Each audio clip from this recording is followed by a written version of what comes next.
bem, galerinha do sexto ano? Espero que sim. Preparados para mais uma semana de muito estudo, muito foco? Vamos lá? Então, gostaria muito de saber como é que estão esses estudos de vocês. Acima de tudo, se você está conseguindo organizar o seu tempo, se você está conseguindo, tanto estudar como ter o seu momento de descanso, de lazer, isso é super importante, pessoal. Nós precisamos de um foco muito maior, Porque estando dentro de casa, às vezes a gente vai se perdendo, vai deixando o estudo um pouco mais de lado, não quer fazer a leitura de algumas coisas, mas saibam que é muito importante, tudo bem? E saibam que você também pode contar comigo para o que você precisar. Qualquer dúvida que você tiver, é só você colocar no comentário aqui embaixo e eu já respondo para você. Conte comigo, tá bom? A gente tá junto nessa. E aí, a gente começa a nossa semaninha maravilhosa com a nossa aulinha de interpretação textual, ok? Trouxe para vocês essa imagem pra gente abrir a nossa aula. E é uma imagem que é super diferente, Com pessoas bem diferentes. O que eu quero mostrar, Você deve estar se perguntando, tia Valéria, o que você quer com isso tudo? Eu quero te mostrar que nossa aula de hoje a gente vai ter como foco falar um pouquinho sobre as tribos urbanas. Você já ouviu falar sobre a palavra tribo? Às vezes você deve estar pensando, só a tribo indígena, que inclusive a gente veio comentando sobre o texto do índio, Que ele foi inserido no meio social. Só que hoje vai ser o termo tribo um pouquinho mais diferente. Por quê? Porque a gente vai trabalhar com as tribos urbanas. O que isso quer dizer pra gente? Eu quero te mostrar na aula de hoje que no meio social nós temos sempre grupos específicos. Como assim grupos específicos? As pessoas, elas são inseridas de acordo com as suas vestimentas, gosto musical, a questão mesmo dos hábitos, do estilo, Então a gente tem aí diversas pessoas de tribos diferentes, ou seja, com gosto musical diferente, o cabelo diferente, o traje diferente, os hábitos diferentes, os gostos diferentes. E eu quero te mostrar também que acima de qualquer coisa, o que fica é o respeito pelo próximo, certo? Então, prepara o seu material que eu já vou começando. Olha só, o que eu coloquei pra gente já iniciar? As tribos urbanas são grupos formados nas cidades, cidades grandes e tudo mais, que compartilham de hábitos, valores culturais, estilos musicais e literalmente essas pessoas elas são parecidas para que elas consigam, ter gostos semelhantes, elas vão se encaixando, Algumas gostam de rock e vão se agrupando dessa forma, outros gostam do mundo do sertanejo e por aí vai. O que vale acima de tudo é a questão de respeitar o gosto do outro, Então olha lá, a expressão tribo urbana foi criada pelo sociólogo francês Michael Matheson em 1985. No geral, esse fenômeno surge da necessidade dos jovens de se agruparem, pertencerem a um grupo e criarem essa identidade. Gente, essa identidade é muito própria de cada grupinho, ok? As tribos urbanas caracterizam um fenômeno juvenil dos grandes centros, as quais se multiplicaram nas últimas décadas. Gente, a gente tem tribos de diversos jeitos, formas, gostos, características diferenciadas, ok? Dessa forma, cada grupo possui uma estrutura interna própria. Isso se trabalha na questão da própria identidade do grupo, Destacam-se hábitos, condutas, pensamentos, a questão da própria filosofia, do vocabulário, das preferências políticas, a maneira de se vestir, dentre vários outros. Então, o que eu quis te mostrar nesse início de aula? Que o novo capítulo do nosso livro, ele vai tratar exatamente a respeito dessas tribos urbanas, ok? E vem te mostrando, debatendo com você, e é super bacana. Já separou seu material? Espero que sim, já tô com o meu aqui. E o nosso foco de hoje, então, é fazer a correção da atividade Irmão Negro, do texto e tudo mais, e iniciarmos, então, Terno versus Tênis, ok? Vamos lá? Pega seu livro maravilhoso, abre pra mim na página 210.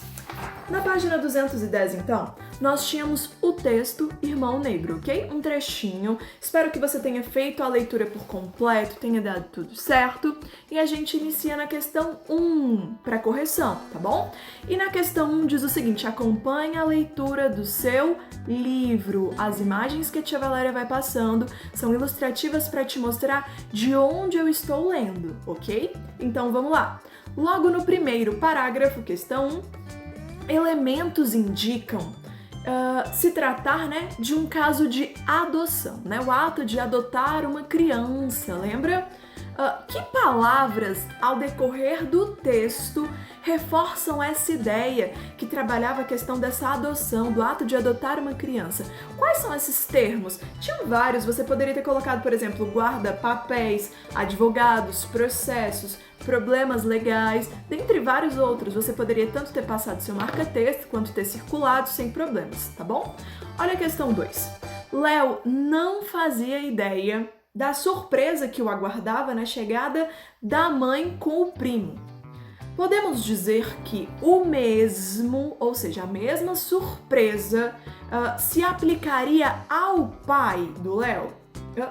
Claro que não, né? Porque provavelmente a postura do pai de estar ansioso, nervoso, não seria perante a surpresa da criança, porque ele já sabia.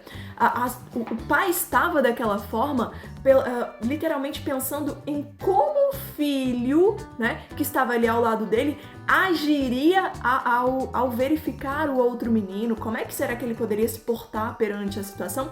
Então, com certeza, o pai não estava preocupado quanto o menino, né? A preocupação dele era de uma forma diferenciada, certo? Olha lá a 3. Léo descreve seu primo empregando uma gradação, e a tia Valéria explicou na última aula o que seria essa gradação, ok? Seria uma figura de linguagem que ela trabalha de uma forma sequencial, literalmente algo gradativo, ok? E aí o exercício pediu para você procurar lá no texto aonde nós encontraríamos essa gradação, ok? E aí o trechinho que você poderia ter tirado seria a descrição que o menino faz, mostrando que em um primeiro momento, esse primo ele era mulato. No segundo momento, que o primo ele era bem mulato. E num terceiro momento, que ele era negro. Então, essa é a nossa gradação, ok? Você poderia colocar aí, por favor, pela descrição do Léo, ao falar sobre o primo, mostrando que em primeiro momento ele era mulato, em um segundo que ele era mulato, ou seja, bem mulato, né, bem mais escuro, e num terceiro que ele era negro, ok? Olha o 4. Léo esperava que o primo fosse parecido com ele e surpreende-se ao constatar que o Sérgio é negro, ok? A atitude dele perante a tudo isso. Ao decorrer, você precisava literalmente ler o texto todo para você poder responder isso daqui de forma assertiva. A atitude dele perante a situação é positiva ou negativa? Eu tenho certeza que alguns colocaram que seria negativa. Negativa porque ele demonstrou algum preconceito e tal, só que também seria aceitável que seria uma situação que a postura foi positiva. Por que foi positiva? Porque olha o que ele já vem colocando na B, os argumentos que a gente poderia colocar que foi positivo, ok? Porque o próprio menino, ele explica que tudo isso, né, que o primo não é parecido com ele pelo processo de miscigenação, ou seja, de mesclagens, né, das próprias raças, o que fez com que o primo não fosse parecido com os traços que ele possuía. Então você poderia ter colocado e literalmente colocado o porquê de ser negativo, se você colocou, ou positivo, como a tia Valéria veio explicando agora, e mostrei o porquê de ser positivo pelo processo de miscigenação que o próprio menino explica, tá bom? Olha 5. Os pais estavam apreensivos com a reação de Léo. A partir de que momento eles começaram a se tranquilizar, a ficarem mais calmos? Foi a partir do momento que há o abraço entre os dois. Eles perceberam que era um abraço diferente, era um abraço de carinho, de uma proteção maior que o menino estava querendo dar, né? Olha a 6. Passada a surpresa inicial, Léo voltou a pensar nas consequências que aquele fato poderia trazer para a sua vida. Levante hipóteses. O que essa reflexão posterior podia indicar? O que você colocou aí? Fiquei curiosa agora para saber. Mas algo que você poderia até ter pensado seria que posteriormente ele poderia pensar em várias situações que poderiam acarretar preconceito perante a própria criança, ao próprio primo, né? O primo poderia sofrer algumas situações que fossem preconceituosas e ele poderia estar se preocupando já de antemão, né? Ou até mesmo ele poderia já dar uma brecha para o próprio preconceito, e aí a gente já precisa começar a repreender tal situação, né? Porque o preconceito ele não deve existir em lugar. O desafio você conseguiu fazer, foi tudo bem, fez no seu caderno, ótimo. Quando a gente voltar às nossas aulas presenciais eu vou passar dando uma olhadinha em tudo, não se preocupem, tá bom? Abram aí por favor na página 222. Eu adorei essa imagem, inclusive, porque você tem várias maçãs, certo? Várias. E a maioria são verdes. E uma é vermelha. Uma.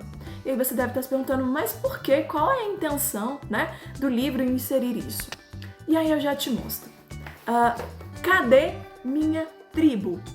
Tribo, então, não é mais uma palavra nova para o seu vocabulário, porque no comecinho da nossa aula, inclusive, eu já trouxe para você os conceitos, tá bom? Acompanha comigo a leitura aí da página 223. De repente, tudo se tornou igual. Homogêneo, sem personalidade. Olha a crítica que ele já está fazendo. Analisa a imagem que está aí ao lado do seu livro. Olha o tanto de maçã igual. Uma é diferente. E ele vem mostrando pra gente então o porquê de ter colocado essa imagem, fazendo uma crítica que todo mundo está sendo igual, muito parecido, perdendo literalmente a sua própria identidade, né, o seu próprio gosto, mostrando, deixando de mostrar quem realmente é só para agradar o outro. E aí ele continua. Assumir uma atitude diferente pode contribuir para que você não seja considerado mais um. Olha lá. Sim, há diferença, mas não é a diferença que encontras, porque o ter consciência não me obriga a ter teorias sobre as coisas, só me obriga a ser consciente. Sou eu se eu sou mais que uma pedra ou uma planta? Não sei, sou diferente. Não sei o que é mais ou menos. Ter consciência é mais ter cor? Pode ser e pode não ser. Sei que é diferente apenas. Ninguém pode provar que é mais que só diferente. Faça a leitura dessas 3 perguntinhas que estão aí embaixo. Você pode responder tanto no seu livro como no seu caderno. Fique à vontade, tá bom? Abre aí. Tênis versus terno. Vamos lá? É incrível. Os maîtres e garçons de restaurantes finos andam mais chiques que a decoração. Se chego descontraído, de tênis e jeans, me tratam como se fosse um meliante. Aparece alguém de terno e gravata, estendem um tapete vermelho, mesmo que o terno seja tão elegante quanto uma barraca de acampamento. Dia desses, um amigo, diretor de empresa, foi me encontrar em um restaurante de primeira linha. Desembarcou do táxi, de calça de preguinhas e camiseta. O maître aproximou-se com um sorriso de boca torta. Aonde o senhor vai? Almoçar. Tem reserva? Por sorte, eu já estava lá dentro. O restaurante, um deserto. Fomos tratados como candidatos a faxineiros. Quando pedi sobremesa, o garçom me olhou com um jeito desconfiado, como se fosse um atrevimento da minha parte. Nem tive coragem de dar cheque. Ofereci o cartão de crédito, que ele ficou revirando alguns momentos nos dedos. Porteiros de prédio são os piores. Fui visitar uma amiga em seu novo apartamento em um bairro caro. Calcei tênis e vesti um jeans e camiseta branca. Falei com a guarita pelo interfone. O porteiro, não sei se ela vai poder atender. Fico furioso. ele tem de saber de alguma coisa? Por acaso foi contratado como secretário para tratar a agenda dela? E aí você vai continuar a leitura do texto bem tranquilo para que você passe para essa partezinha, ok? É um texto muito bacana que faz inclusive críticas à própria postura da sociedade, à questão da vestimenta, né? Do ato de você, em muitos momentos, estar com uma roupa mais leve e várias pessoas te tratarem de uma forma preconceituosa pela roupa que você está vestindo. Olha isso, né? Faça a leitura com calma e depois passe para essa parte, tá bom?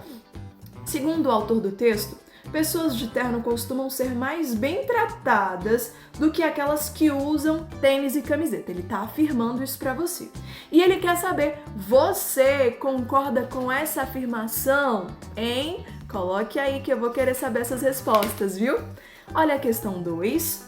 O cronista segue dizendo que o fato não ocorre só com ele e descreve uma situação em que um amigo empresário foi abordado por um maître na porta de um restaurante fino, indignado se ele tinha feito reserva.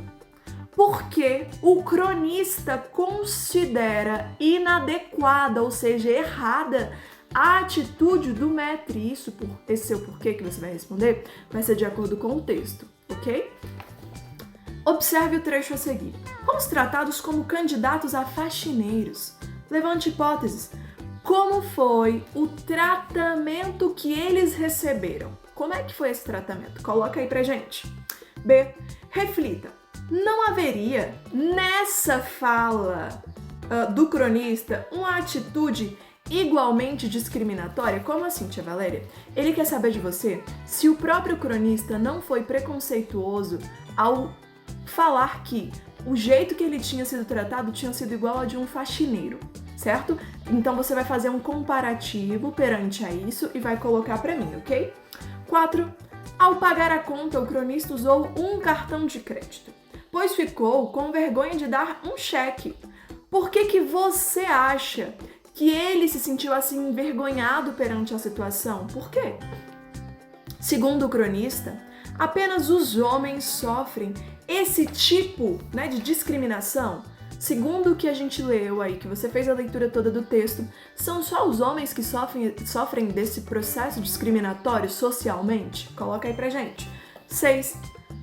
Depois de apontar os problemas enfrentados por quem não usa terno, o autor critica a discriminação contra outro item do vestuário, o tênis. Que consideração ele faz sobre esse item? Lá no texto ele vem falando a respeito do uso do tênis, certo? Então você vem, coloca bonitinho pra gente. Olha, 7. A crônica de Valcir Carrasco é repleta de linguagem figurada, ou seja, imaginativa. Explique o sentido das seguintes frases do texto. Aí você vai explicar o que cada frase dessa quer dizer pra você, tá bom? Aparece alguém de terno e gravata. Estendem um tapete vermelho. O que quer dizer estender um tapete vermelho?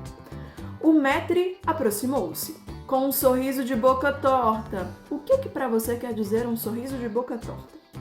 Se insiste, é atarrachado no fundo da sala e passa a noite toda tentando atrair a atenção dos garçons.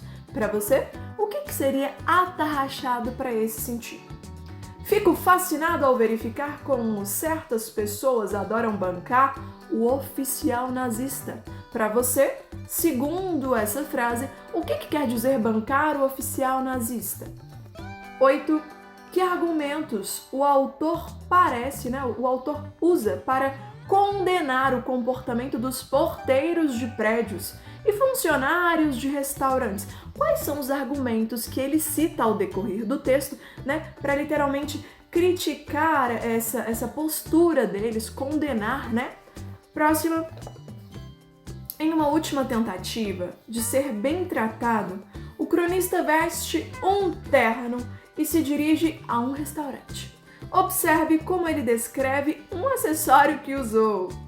Noite dessas, me empreitei todo e fui a um restaurante. Até coloquei minha gravata inglesa com desenho de porquinhos. O que aconteceu nessa ocasião que ele colocou essa gravata desse jeito, meu povo? Coloca aí pra gente. Olha a 10. Em determinada passagem do texto, o autor afirma: analisar uma pessoa pelo que ela veste só dá confusão. Você concorda com essa afirmação? De que não é certo ficar analisando as pessoas pelo que ela veste? E aí, você poderia até fazer mesmo uma analogia, ou seja, um linkzinho, uma correlação com aquele poema que a gente fez a leitura em aulas passadas a respeito dessa análise, né, da pessoa, ficar analisando a pessoa pelo que ela tem, não pelo que ela é, certo? Então vai te ajudar muito nessa sua resposta, ok? Meus amores, eu vou ficando por aqui. Qualquer dúvida, coloca pra mim aqui no comentário. Não esquece de deixar o seu nome assim que você terminou de ver o vídeo, pra eu ficar sabendo quem conseguiu acompanhar a aula direitinho. Eu deixo um beijo enorme pra cada um de vocês, tá bom? Saibam que eu tô morrendo de saudade de cada um de vocês. Beijo, fiquem bem!